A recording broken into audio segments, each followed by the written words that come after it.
Oh gosh, I had so many mistakes. You should pick one. Name a year and I'll give you 3 mistakes for that year.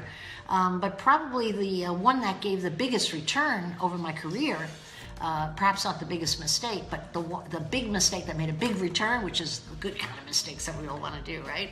That was the mistake of putting all of my apartments when I was a real estate broker, running a large firm in New York City, which I started and managed.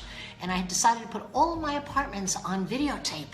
And yeah, all we have to do is hand them out to all the buyers who want apartments, and they don't even have to go and see the apartments. What a great idea. And I put all my salespeople's faces on it, their phone numbers, and I gave it out to my staff at the time. Probably I had maybe 200 salespeople.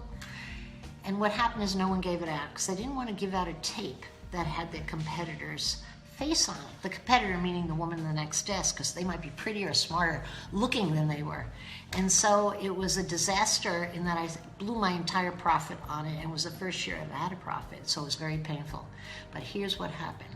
I found out about this new government thing from my Navy husband, who was doing a weekend warrior kind of thing with his Navy troop. And it was on this new thing in South Korea, and he said it was called the internet. The government has this thing called the internet, and we had pretend war in real time, and it was so real.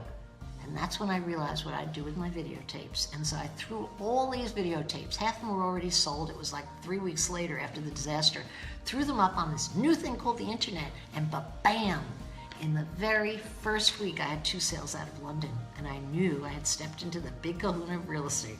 Things were about to change, and so I registered all my competitors' URLs that very next day, so they had to call me for the URLs, because in those days you could legally do that. And they did indeed call, and an interesting thing is the biggest competitors called last.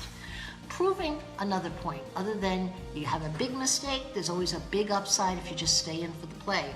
But the other thing that it proved is that the big guy always has a corner of money, but it's the little guy in business that has a corner of creativity. I won the game and beat my competitors out for years before the internet was commonplace, simply because I was scrappy and I was a little guy more creative, while my big competitors that were richer and bigger than me were asleep at the wheel because they weren't looking for the new stuff. So don't ever feel like a small guy. Small guys got the thing.